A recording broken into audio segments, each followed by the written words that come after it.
ज्यादातर लोग बात शुरू करने से पहले ही आर्ग्यूमेंट हार जाते हैं, क्योंकि आर्ग्यूमेंट सही होने से नहीं, स्मार्ट होने से जीता जाता है। लेकिन स्मार्ट तरीके से कैसे रिप्लाई दें, इसके लिए यह सीन देखो। कैटरीना को पंजाबी बहुत अच्छी आती है। यहाँ पर भारतीय सिंह कैटरीना को इंसल्ट करती है, क्योंकि कैटरीना को पंजाबी नहीं आती। अब कैटरीना का रिप्लाई सुनो। Just like how you do belly dancing very well.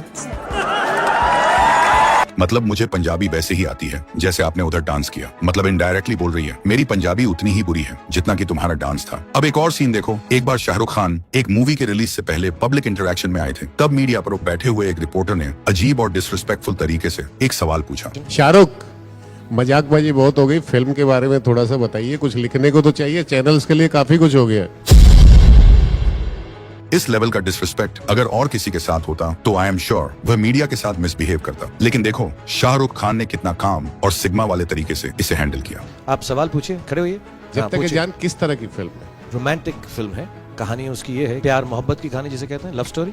इस क्लिप में शाहरुख खान ने उसका आंसर भी दिया और यह बोला कि खड़े रहो, खड़े खड़े क्वेश्चन पूछो। खड़े रहिए, सवाल पूछते रहिए, बताता हूँ सीरियसली। इससे उन्होंने वह बदला भी ले लिया और शायद बहुत लोगों ने उसे नोटिस भी नहीं किया होगा। इसे बोलते हैं मीठी छुरी मार देना। ऐसे ही 1000 से ज्यादा डिबेट स्टडी करने के बाद आखिरकार मैंने 7 सीक्रेट मेथड्स क्रैक किए हैं। ये 7 बैटल टेस्टेड मेथड्स तुम्हें किसी भी आर्ग्यूमेंट में सिर्फ अनस्टॉपेबल नहीं, बल्कि तुम ऐसे जवाब देना सीखोगे जिससे सामने वाला दूसरी बात बोलने की हिम्मत नहीं करेगा। Method 1, point other persons negative. इस मेथड में अगर सामने वाला बंदा तुम्हें कुछ नेगेटिव बोले तो उसको प्रूव करने की कोशिश मत करो, बल्कि सामने वाले की किसी नेगेटिव पॉइंट को पकड़कर एक सैवेज तरीके से रिप्लाई दो। फॉर एग्जाम्पल यह क्लिप देखो।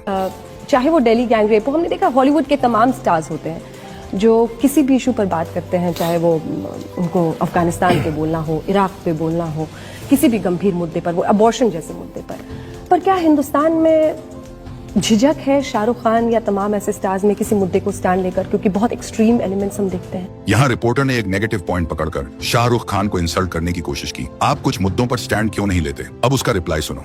मैं भी जब अमेरिका के टेलीविजन चैनल्स देखता हूँ, उनके जर्नलिस्ट को सुनता हूँ, जब वो बात करते हैं तो हर मुद्दे पे वो हर किसी इंसान को लाके उसकी जो बात है वैसे ही प्रकट करते हैं जैसी उसने कही है। बाजीगर का म्यूजिक बैकग्राउंड में नहीं होता है। यहाँ शाहरुख खान ने भी रिपोर्टर के एक नेगेटिव पॉइंट को ही पकड़कर उसे प्योर सैवेज तरीके से रिप्लाई दिया कि बाकी कंट्रीज के रिपोर्टर्स किसी को बुलाकर उनकी बातों को जैसे वो बोलते हैं वैसे ही दिखाते हैं, न कि तुम लोगों की तरह बैकग्राउंड में सॉन्ग लगाकर टीआरपी लेने के लिए एडिट करते हैं। पॉइंट सिंपल है, चाहे कोई भी हो, हर इंसान में कुछ न कुछ नेगेटिव होता ही है। अगर खुद को डिफेंड करना है तो सामने वाले की नेगेटिव चीज को पॉइंट आउट करो। जैसे अगर कोई तुमसे कहे तेरी औकात बहुत छोटी है ये करने के लिए, तो रिप्लाई में बोलो एटलीस्ट तेरी सोच से तो ज्यादा ही है। बस इसके बाद सामने वाले बंदे का मुंह पूरी तरह बंद हो जाएगा। Method 2, act like you don't care. सबसे पहले इस क्लिप को देखो। कितने लोगों की लाइफ में प्रॉब्लम है यहाँ पर? सबके। जैसा कि तुमने देखा, लगभग आधे से ज्यादा लोगों ने हाथ ऊपर नहीं किए थे। इस सिचुएशन में गौर गोपाल दास जी का आसानी से पोपात हो सकता था, लेकिन उन्होंने सिचुएशन को कैसे हैंडल किया आगे देखो। अच्छा, जो लोग हाथ नहीं उठा रहे अपेक्षा करे कि मैं उनमें विश्वास करूंगा। उन्होंने सीधा ये दिखाया कि जिन लोगों ने हाथ ऊपर नहीं किए मैं उन पर विश्वास नहीं करता, पर उन्होंने ये बात इतने लाइट और प्लेफुल तरीके से प्रेजेंट की कि वो बात एक जोक बन गई। अब ये नेक्स्ट क्लिप देखो। सॉरी यार, थोड़ा लेट हो गया। पर तेरा वेट कौन कर रहा है? इस क्लिप में सामने वाले को ये मैसेज दिया गया है, तुम इम्पोर्टेंट नहीं हो, लेकिन एक सैवेज तरीके से। वेट कौन कर रहा था? मतलब तुम्हें ऐसा रिप्लाई देना है जिससे सामने वाले को लगे कि तुम उसके ओपिनियन, उसके वर्ड्स, उसके बिलीव्स पर बिल्कुल बिलीव नहीं करते। वो चीजें तुम्हारे लिए मैटर ही नहीं करता। सामने वाला हमेशा यही चाहेगा कि वो जो भी बोले उसका तुम पर असर हो, तुम्हें गुस्सा आए, लेकिन तुम्हें ऐसा एक्ट करना है जैसे तुम्हें कुछ फर्क ही नहीं पड़ता। इग्नोर करने का मतलब ये नहीं होता कि तुम बिल्कुल चुप रहो। तुम उनकी बातों पर हंस भी सकते हो, स्माइल दे सकते हो या एक लाइट लाफ कर सकते हो। ये चीज उन्हें और ज्यादा इरिटेट करेगी, क्योंकि उनका गोल ही ये होता है कि उनकी बातें तुम्हें चुप हैं। लेकिन ध्यान रखो, तुम्हें चुप नहीं रहना, बस रिएक्ट नहीं करना। पर एक बात याद रखो, ये मेथड थोड़ा एरोगेंट लग सकता है, इसलिए हर किसी के सामने इसका यूज मत करो, वरना सामने वाले की नजर में तुम छोटे भी लग सकते हो। इस टेक्निक को सिर्फ तब यूज करो जब सिचुएशन सबसे ज्यादा जरूरी हो। Method 3, reverse the attack. जब कोई तुम्हें किसी वर्ड से अटैक करे तो तुम्हें उनकी बातों का जवाब देने के बजाय उन्हीं वर्ड्स को उनके ऊपर रिटर्न कर देना है। ये मेथड थोड़ा ट्रिकी है, इसलिए पहले ये क्लिप देखो। By the way, do you live with your parents? Is that true? Yes. And is that common in India for older children to live with their parents? इस क्लिप में ऐश्वर्या राय से famous American anchor David Letterman Indians का मजाक बनाते हुए ये question पूछता है, क्या ये सच है कि आप अपनी फैमिली के साथ रहती हैं? क्या इंडिया में ये नॉर्मल है कि बच्चे अपने पेरेंट्स के साथ ही रहते हैं? अब सुनो ऐश्वर्या राय का reply. It's fine to live with your parents because it's also common in India that we don't have to take appointments with our parents to meet for dinner. So. उन्होंने कहा, जी हाँ, इंडिया में ये कॉमन है कि बच्चे बड़े होने के बाद भी अपने पेरेंट्स के साथ रहते हैं, पर इंडिया में एक और चीज भी कॉमन है, हमें अपने पेरेंट्स के साथ डिनर करने के लिए अपॉइंटमेंट नहीं लेना पड़ता। जैसे ही ऐश्वर्या ये रिप्लाई देती हैं, शो में बैठी ऑडियंस एंकर को हूटिंग करने लगती है और एंकर का मुंह पूरी तरह बंद हो जाता है। ये रिप्लाई थोड़ा डार्क है, शायद अभी भी आप में से कुछ लोगों को समझ नहीं आया होगा, इसलिए मैं क्लियर कर देता हूँ। मदर्स डे और फादर्स डे का कल्चर ज्यादातर फॉरेन कंट्रीज का है, क्योंकि वहाँ हस्बैंड वाइफ बहुत जल्दी सेपरेट हो जाते हैं, मतलब डिवोर्स हो जाते हैं। इसी वजह से ये स्पेशल डे सेलिब्रेट किए जाते हैं ताकि बच्चों को कम से कम एक दिन पेरेंट्स के साथ टाइम स्पेंड करने का मौका मिले। ऐसे ही तुम्हें भी रिप्लाई देना है, लेकिन याद रखना, सैवेज रिप्लाई का पर्पस इंसल्ट करना नहीं होता। पर्पस होता है सामने वाले को उन्हीं के वर्ड्स के ट्रैप में फंसाना और उन्हें फील कराना कि उनका टॉक्सिक बिहेवियर उनके लिए ही कितना चीप लग रहा है। Method 4, accept them and counter wisely.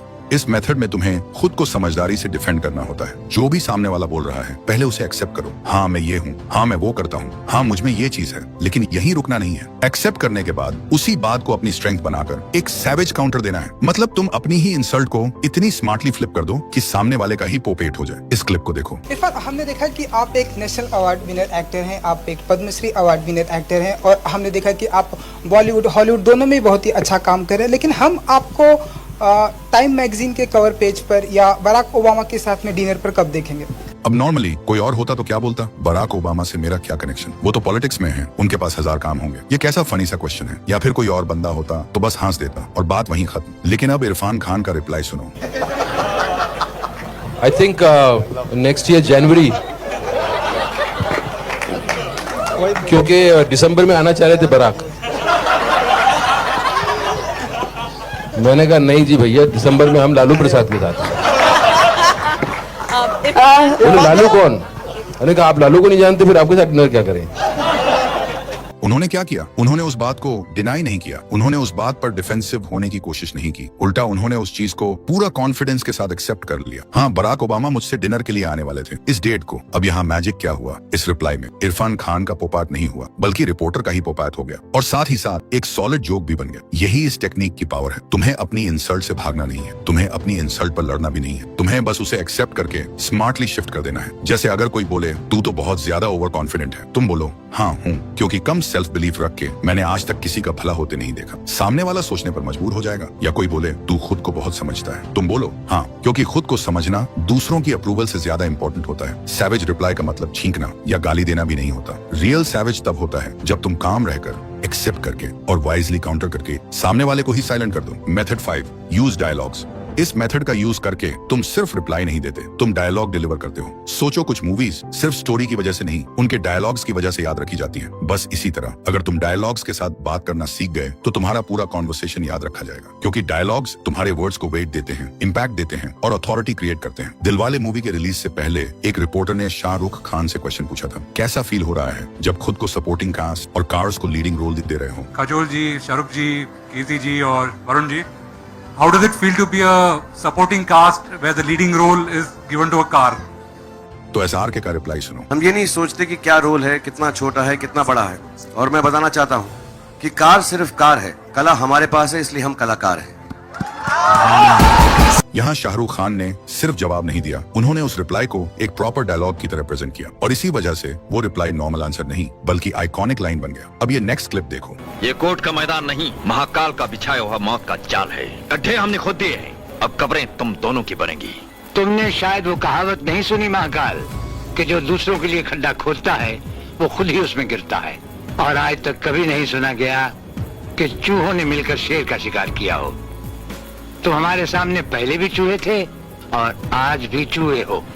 ऐसे ही तुम्हें भी डायलॉग यूज करना है और एक चीज को दूसरी चीज से कनेक्ट करके रेफरेंस देना है, जैसे कंपैरिजन, मेटाफोर या पंच लाइन। एग्जाम्पल के लिए अगर कोई बोले तू खुद को बहुत हीरो समझता है, तुम बोलो हीरो बना जरूरी नहीं होता, बस सीन स्टील करना आना चाहिए। नॉर्मल रिप्लाई सुन के लोग भूल जाते हैं, डायलॉग सुन के लोग रिपीट करते हैं, और जब लोग तुम्हारी बातें रिपीट करने लगे समझ लो तुमने गेम जीत लिया। Method 6, question trap. ये मेथड यूज करता था हिस्ट्री का सबसे स्मार्टेस्ट गाय सोक्रेटिस। इसका रूल सिंपल है, तुम किसी को डायरेक्टली गलत नहीं बोलते, तुम ऐसे क्वेश्चंस पूछते हो जो सामने वाले को खुद ही गलत प्रूव कर देते हैं। मतलब तुम अटैक नहीं करते, तुम ट्रैप सेट करते हो। समझो कैसे? अगर कोई बोले गुड ग्रेड्स वाले लोगों को हमेशा गुड जॉब मिलती है, नॉर्मली लोग क्या करते हैं? आर्ग्यूमेंट स्टार्ट कर देते हैं। लेकिन इस मेथड में तुम आर्ग्यू ही नहीं करोगे, तुम सिर्फ यह पूछो। तो तुम्हारा मतलब ये है कि सिर्फ हाई ग्रेड्स होने से कोई बांदा ऑटोमेटिकली अपने जॉब में स्किल्ड हो जाता है? फिर next question, communication skills, problem solving, experience, ये सब चीजें मैटर नहीं करती और बस यहीं से मैजिक स्टार्ट होता है। अब क्या होता है? सामने वाला अपने ही आर्ग्यूमेंट में प्रॉब्लम्स देखने लगता है। तुमने उसे इंसल्ट नहीं किया, तुमने उसे रॉन्ग नहीं बोला, तुमने बस इनोसेंट क्वेश्चंस पूछे। लेकिन ये क्वेश्चंस छोटे छोटे ट्रैप्स होते हैं जो सामने वाले को खुद के खिलाफ खड़ा कर देते हैं। और सबसे ब्यूटीफुल पार्ट क्या है? तुमने उसे कन्विंस नहीं किया, उसने खुद को कन्विंस कर लिया। और जब कोई इंसान खुद को कन्विंस करता है तो वो बात उसके दिमाग में गहराई से बैठ जाती है। इसीलिए याद रखो, कभी भी सीधे फाइट मत करो, बस एक सही क्वेश्चन पूछ दो,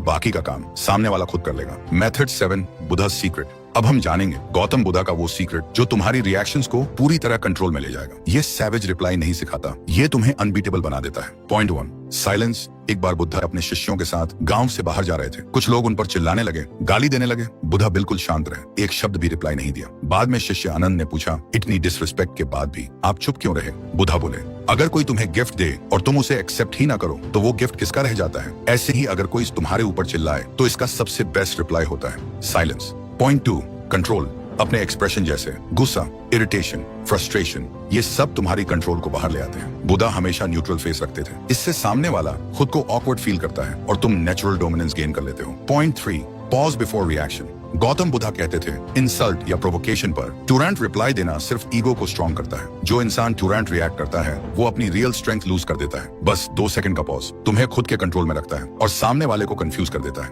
point 4, slow and low voice. अगर बोलना पड़े तो धीरे और शांत आवाज में बोलो। जोर से बोलना इनसिक्योरिटी दिखाता है, धीमी आवाज अथॉरिटी और कंट्रोल प्रेजेंट करती है। Point 5, don't defend. डिफेंड करने वाला हमेशा कमजोर दिखता है। बुद्धा का तरीका था एग्रीमेंट प्लस कामनेस, इससे सामने वाले का अटैक खुद ही खत्म हो जाता है। Point 6, agree and disarm.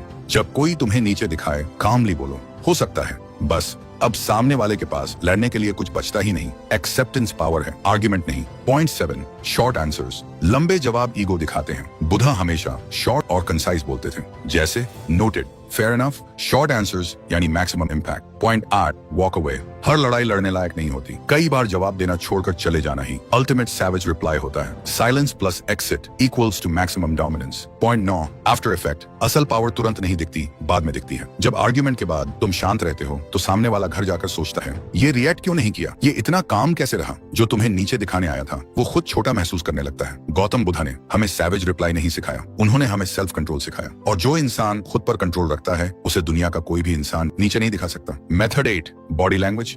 यही वह मेन पॉइंट है जिससे आप किसी के भी सामने चाहे आर्ग्यूमेंट करो या कोई और कॉन्वर्सेशन करो, सामने वाला पर्सन आपकी बॉडी लैंग्वेज से ही या तो आपको रिस्पेक्ट करेगा या आपको थुकी हुई च्युइंग गम की तरह इग्नोर करेगा। इसलिए आर्ग्यूमेंट के टाइम आपके वर्ड्स से भी ज्यादा आपकी बॉडी लैंग्वेज इंपैक्ट करती है। इसके लिए आपको चाहिए फुल बॉडी लैंग्वेज गाइड। तो बॉडी लैंग्वेज मास्टर करने की फुल प्रोसेस मैंने स्क्रीन पर दिए हुए वीडियो में डिटेल्स में एक्सप्लेन किया है, क्लिक करके देख सकते हो। और हाँ, मैं तुमसे वहीं मिलूंगा।